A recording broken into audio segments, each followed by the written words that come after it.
Hello, everyone. I'm Roseanne Cook, one of the facilitators of Potluck Insurgency. We are a local grassroots group here in Johnson County.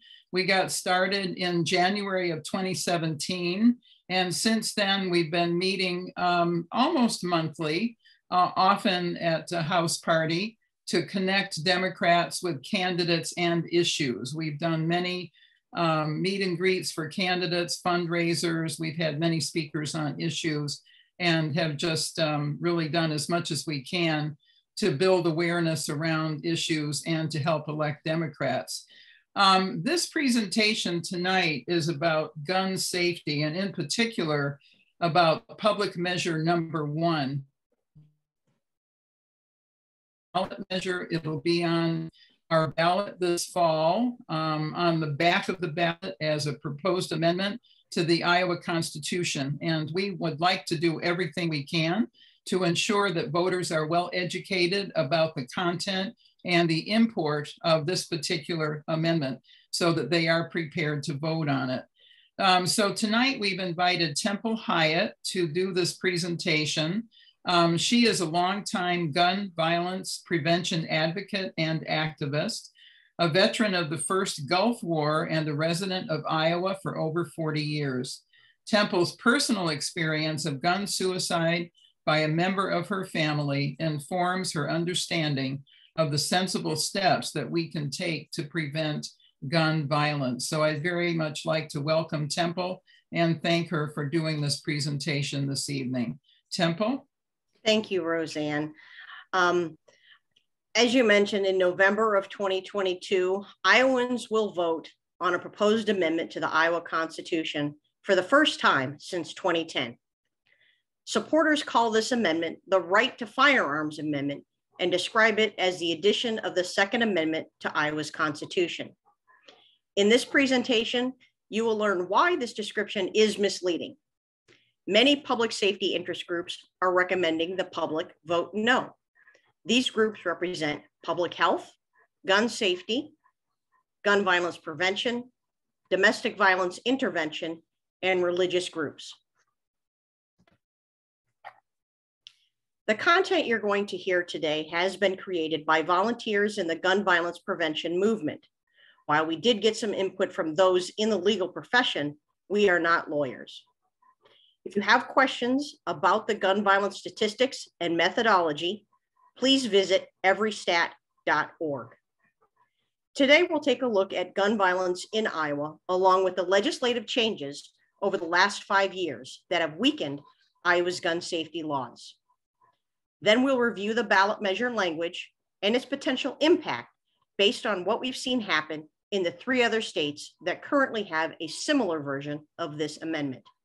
And at the end, I hope you have a deeper understanding of why this proposed amendment is not simply the Second Amendment, but a more extreme version. I'd like to highlight a couple of gun violence demographics. In 2020, guns were the second leading cause of death among children and teens in Iowa. Only motor vehicles caused more deaths. Nationwide, firearms are now the leading cause of death for children and teens.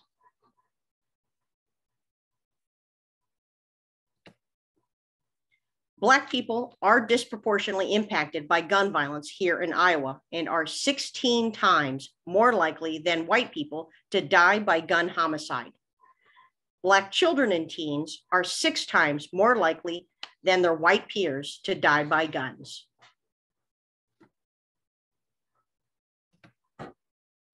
Overall, gun violence costs Iowa $2 billion each year. This cost includes state medical care, first responders, ambulances, police, and criminal justice services related to gun violence. The good news is Iowa has the 42nd highest rate of gun deaths in the US. The bad news is this rate was lower and it continues to climb. Last year, we were ranked 43rd. The chart on the right is a graph of Iowa's rate of gun deaths per 100,000 people. From 2011 to 2020, Iowa's rate of gun deaths increased 56%. However, nationwide, this increase was only 33%. During the same time period, Iowa's rate for gun suicide nearly tripled the national rate. Our rate for gun homicide more than doubled the national rate. Again, further statistics, references, and methodology on this data can be found at everystat.org. The bottom line is that Iowa is trending at an alarmingly higher rate than the national average. Many believe this is due in large part to the weakening of Iowa's gun safety laws. In 2017, Iowa passed a Stand Your Ground law, which removed the duty to retreat before using force in self-defense. Stand Your Ground laws allow people to shoot to kill in public, even when they can safely walk away from the danger. In 2020, Iowa passed a preemptive law that effectively forced the removal of gun safety laws. Locally, firearms are permitted in municipal and county spaces. A child visiting the library could open an adult's purse for a piece of gum and instead find a loaded handgun. This preemptive law also prevents cities and counties from passing future gun safety laws, like the law recently passed in San Jose, California, that requires gun owners to purchase liability insurance. And due to the removal of Iowa's permitting laws in 2021, a firearm can be purchased without a background check and carried in public without demonstrating any proficiency or that they've even fired the gun. This is not an all-encompassing presentation. Unfortunately, there are many factors in Iowa that contribute to gun violence. However, the passage of these laws didn't reduce gun violence. They've simply allowed more guns in public spaces. The passage of these laws is not unique to Iowa. In fact, it's part of a larger trend across the nation. For example, as of January, 20 states already have permitless carry laws, and 12 more are actively pushing to allow people to carry concealed handguns without a permit, training, or background check. Responsible gun owners, law enforcement, and the majority of Americans all oppose permitless carry. You can learn more about this dangerous trend at everytownresearch.org. This is the language for the United States Second Amendment. A well-regulated militia being necessary to the security of a free state, the right of the people to keep and bear arms shall not be infringed.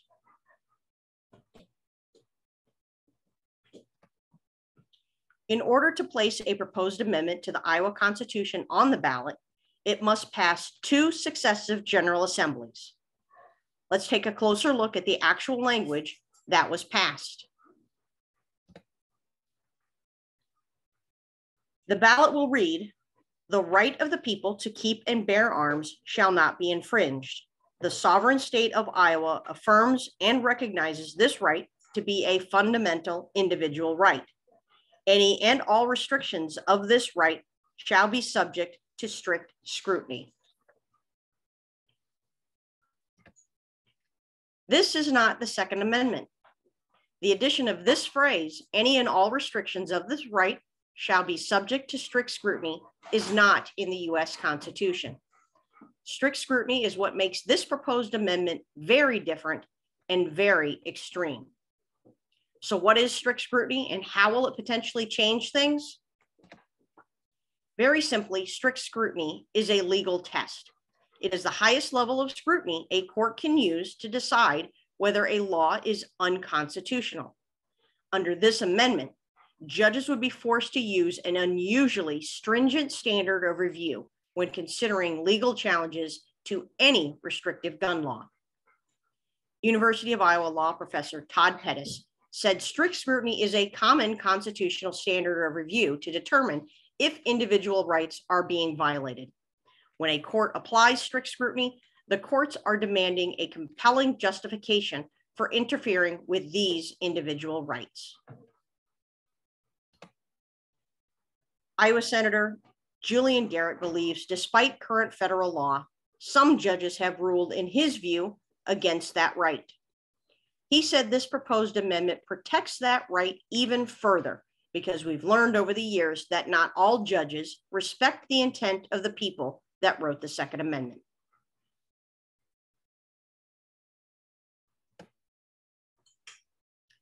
Only a few states have adopted this extreme approach. Louisiana passed their amendment in 2012. Alabama and Missouri followed in 2014. This extreme approach would invite frivolous litigation, undermine decades of case law in the state courts, and put in jeopardy many moderate, common sense gun laws. Here's an example. Iowa currently doesn't allow felons to possess firearms, nor do these three states. Louisiana, Alabama, and Missouri all had their felon in possession laws challenged by defendants multiple times in courts. Further, Missouri taxpayers spent millions defending their existing laws against felons seeking protection under this extreme version of the Second Amendment. Polls show that the majority of Iowa voters, including gun owners, are in favor of Iowa's sensible restrictions on the purchase and use of firearms. Iowa's current laws keep felons from having firearms, keep perpetrators of domestic violence from having firearms, keep guns out of schools, and keep restrictions on machine guns and other offensive weapons. These are the types of laws, if challenged under this extreme version of the Second Amendment, might be declared unconstitutional. Iowa Representative Stephen Holt sponsored the resolution and moments before the legislation passed the House, ended his closing statement. Thank you to the United States Marine Corps and John Wayne for teaching me that for law-abiding citizens, the most effective gun control is a firm grip and a steady hand.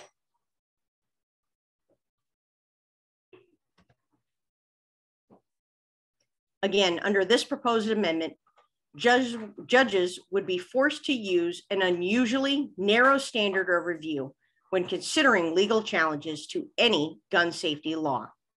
This narrow application could then be used by our legislature when considering future gun laws. Here are a few to consider. Iowa does not have a secure storage law. Many states have laws that require firearms to be stored locked, unloaded, and separate from ammunition.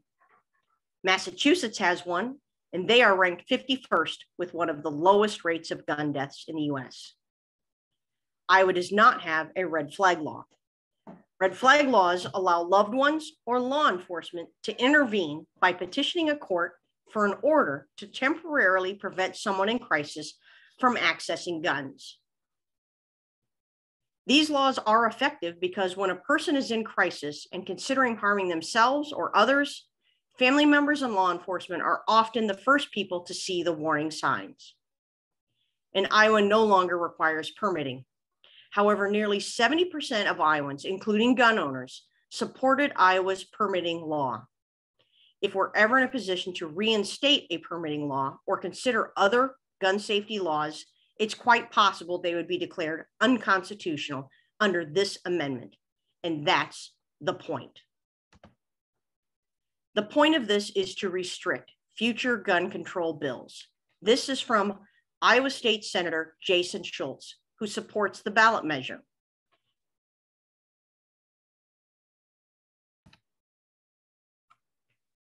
I mentioned earlier that Iowa ranks 42nd for rate of gun deaths in the United States. This is what gun violence looks like in the 3 states with a similar amendment.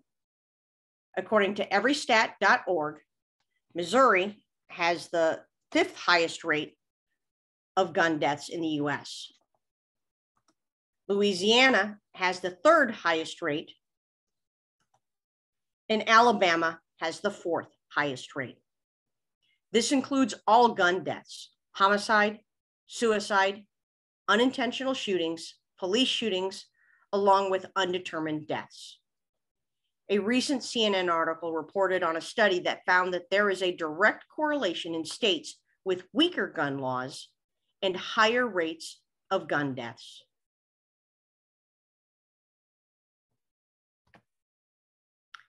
Iowa Senator Kevin Kinney is a 28-year veteran of law enforcement and spoke against this proposed amendment.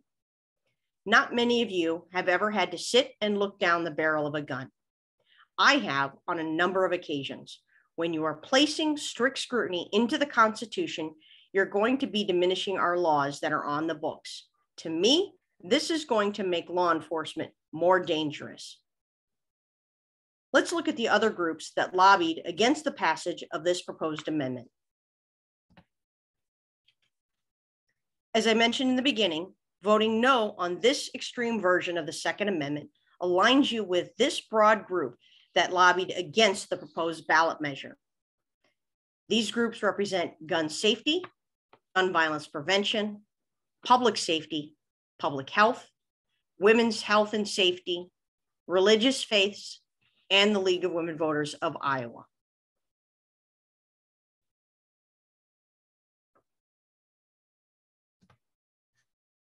Leslie Carpenter is the founder of Iowa Mental Health Advocacy and lobbied against the proposed ballot measure. She has an adult son with a schizoaffective disorder and has been very open about her family's challenges with access to mental health services here in Iowa. She works to educate legislatures and law enforcement about implementing successful programs operating in other parts of the country. Leslie states, extreme risk protection orders, also known as red flag laws, have proven to reduce suicides in other states, as temporary removal of guns is the #1 way to prevent suicide by gun. As a serious brain disorders advocate, my first concern with the proposed ballot measure is that it would prevent life-saving gun legislation like this in Iowa.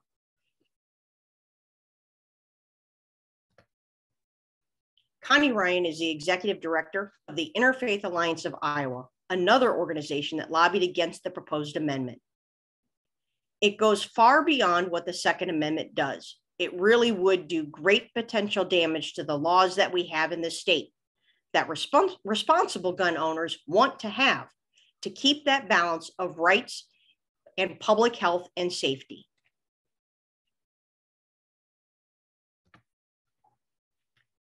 The proposed amendment on the ballot is not the Second Amendment. The language, any and all restrictions of this right shall be subject to strict scrutiny, makes this an extreme approach that will invite frivolous litigation and will most certainly put in jeopardy Iowa's current and future gun safety laws. Under this proposed amendment, judges would be forced to use an unusually stringent standard of review when considering legal challenges to any restrictive gun law. This proposed amendment won't make Iowa safer. Representative Beth Wessel-Kroschel said, the amendment would likely take down every reasonable gun law in Iowa if it raises the standard beyond the Second Amendment of the US Constitution. The current language in the US Constitution regarding the Second Amendment already protects the right to bear arms, and the strict scrutiny language is unnecessary. Every American should have the freedom to be safe in our homes, neighborhoods, and communities. Freedom to live our lives without the constant threat of gun violence hanging over our heads.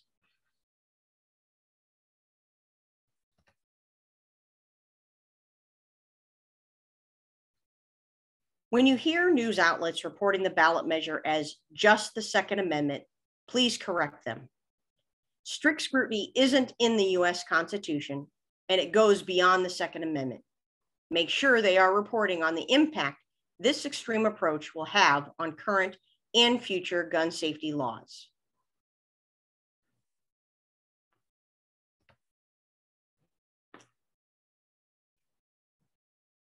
I'd like to share this information with others, and I'm happy to present this again and again to anyone that's interested.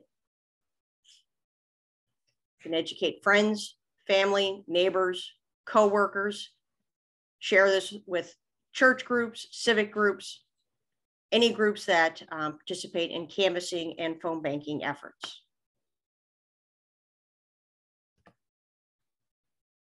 Ballot measures are very difficult to defeat, and as we've seen today, the language is oftentimes misleading. Many voters do not turn the ballot over or simply refrain from voting for fear of voting the wrong way. And with supporters calling this effort the Freedom Amendment and promoting it as just the Second Amendment, we have our work cut out for us. So at the very least, vote no on November 8th. And if you'd like to do more, invite others to attend future presentations. Hold the media accountable. Remember, this is not the Second Amendment. Write a letter to the editor. Hold a presentation with your club or volunteer group. Ask related organizations to approve a statement or pass a resolution opposing this ballot measure. And if you're on Twitter, tweet using the IALegis hashtag. Many of the groups that lobbied against this amendment, along with their supporters, have formed a coalition called Iowans for Responsible Gun Laws. They believe this amendment puts the right to carry a gun above the right to safety. We must defeat the Reckless Gun Amendment that would prohibit responsible gun laws in Iowa. Moms Demand Action for Gun Sense in America is a nonprofit, nonpartisan grassroots movement of Americans fighting for public safety measures that can protect people from gun violence.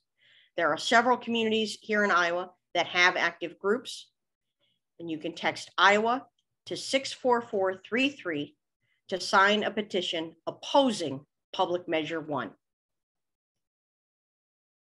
You can find more information about upcoming events online at this website. And if you'd like to donate directly to the Iowa chapter to help this group defeat the Reckless Gun Amendment, there's a QR code and the link.